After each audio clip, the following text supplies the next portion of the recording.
Hello সবাইকে, আসসালামু আলাইকুম। কেমন আছেন আপনারা? আমিও ভালো আছি। এক সপ্তাহ ধরে প্ল্যান করছি ওয়ান ডিশ পার্টি করার জন্য। বৃষ্টি বাদল নিয়ে অনেক ডেট পিছায়ে গেছে। অবশেষে আজকে আমাদের ওয়ান ডিশ পার্টি হতে চলেছে। যাই হোক, পুরা ভিডিওতে সাথেই থাকবেন। আশা করি আপনাদেরও অনেক মজা লাগবে। সেই সাথে আপনারাও পেয়ে যাবেন ওয়ান ডিশ পার্টি করার আইডিয়া। যেদিন খুব ঝড় হলো না রিমাল, ওই দিনই আমাদের ওয়ান ডিশ পার্টির ডেট ছিল। এদিন ওদিন করতে করতে মেঘলা আকাশ দেখে অনেকটা ডেটই পিছায়ে গেছে। যেহেতু আমরা ওয়ান ডিশ পার্টিটা খোলা আকাশের নিচে করতে চেয়েছিলাম, আশেপাশে এমন সুন্দর জায়গা নেই, তবে 300 ফিটটাই অনেক চিন্তা করে আমরা বাছাই করেছি। যেহেতু আমাদের বাসার পাশেই ছিল, বাচ্চাদের নিয়েও খুব সহজেই আসা গেল, আর ওরাও খুব মজা করতে পারছে। অনেক ফাঁকা জায়গা ছিল। সবাই তো জানেন এমন প্ল্যান প্রোগ্রাম করতে গেলে তার পেছনে অনেক গল্প থাকে, তেমন আমাদেরও অনেক গল্প আছে, সেটা আর নাই শেয়ার করলাম। আসুন আমাদের পার্টির কথা আপনাদের সঙ্গে বলি। এখানে নদী, রাফান, রিদান, রুনা ভাবি, আমরা সবাই এসেছি। এই যে মাহির অনেক সুন্দর করে লুক দিয়েছে, দেখেন খুবই সুন্দর লাগছে মাহিরকে। যাই হোক, দেখেন পাশেই আছে 300 ফিটের হাইওয়ে রোড। এখানে অল টাইম বাস ভরে, গাড়ি ভরে, মাইকো ভরে সব মানুষজন যাচ্ছে, আর আমাদের তাকায় দেখতেছে। যাই হোক, যে এখানে কি হচ্ছে, শুধু আমরা না, অনেকেই এখানে ওয়ান ডিশ পার্টি করে, আবার অনেক ফ্যামিলি খাবার নিয়ে এসে রাতে ডিনার করে। খুবই ভালো লাগে। সন্ধ্যার পরে এইটা বেশি জমে ওঠে।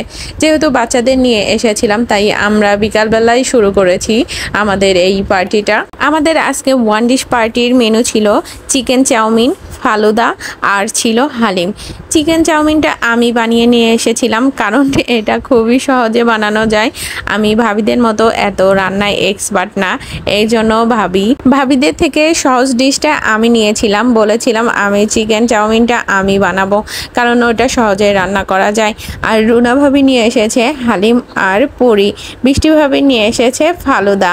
যাই হোক, এখন খাবার পালা, খেয়ে দেখবো কেমন হয়েছে। খেয়ে দিয়ে এখন সবাই সবার ডিশের রিভিউ দেবে।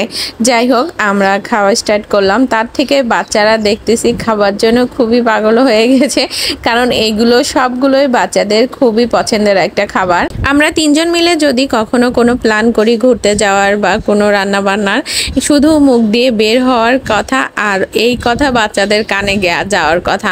ওরা কবে করবে আন্টি, কবে যাবে আম্মু, চলো যাই, এই পাগল বানায় দেয় আমাদের 3 জনকে। যাই হোক, ওদের জন্যই আমাদের সব প্ল্যানই সাকসেস হয়।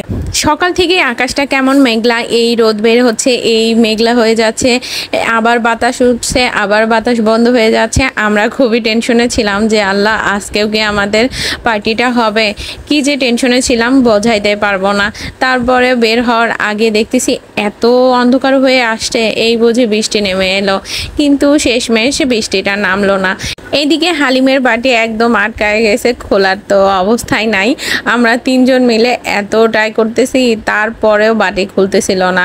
একেবারে গরম হালিম এইভাবে আটকানো হয়েছে, তো গরমে খুব আটকায় গেছে, এই জন্য খুলতে চাচ্ছে না। মনে হচ্ছে যে এই মারামারি করা হচ্ছে এটার সঙ্গে। 3 জন মিলে খুবই চেষ্টা করেছি এটা খোলার জন্য। একটা খুলতে পেরেছি প্রথমটাই, এটা তো আর খুলছে না। অফ ক্যামেরায় আমরা খাওয়া দাওয়া শেষ করে নিয়েছি। এখন জিনিসপত্র সব কিছু গুছিয়ে নিলাম। গুছিয়ে নিয়ে ব্যাগগুলো নিয়ে একটু হাঁটাহাঁটি করব, কারণ এসে বাচ্চারা এমন করতেছিল, একটু ঘোরাফেরার গল্প করার কোনো সুযোগই হয়ে ওঠে নাই। এসেই খেতে বসেছি, তাই ভাবছি এগুলো গুছিয়ে নিয়ে একটু ছবি উঠবো, ঘুরবো ফিরবো, ঘাসের উপর দিয়ে হাঁটবো। একটু মেঘলা মেঘলা আর খুবই বাতাস হচ্ছিল, খুব ভালো লাগতেছিল। হাঁটতেছিলাম, ভাবতেছিলাম একটু যদি খালি পায়ে হাঁটি মনে হয় ভালো লাগবে।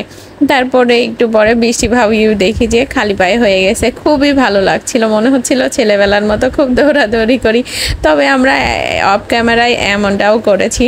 যাই হোক, হাঁটা শুরু করলাম। মাহির আবার প্লাস্টিকের সাপ নিয়ে এসেছে, একে ভয় দিচ্ছে, এটা নিয়ে সবাই খুব মজা করতেছিলাম। যাই হোক, আজকের ভিডিও কেমন লেগেছে অবশ্যই কমেন্টে জানাবেন। পরবর্তী ভিডিও দেখার জন্য সাথে থাকবেন। আল্লাহ হাফেজ।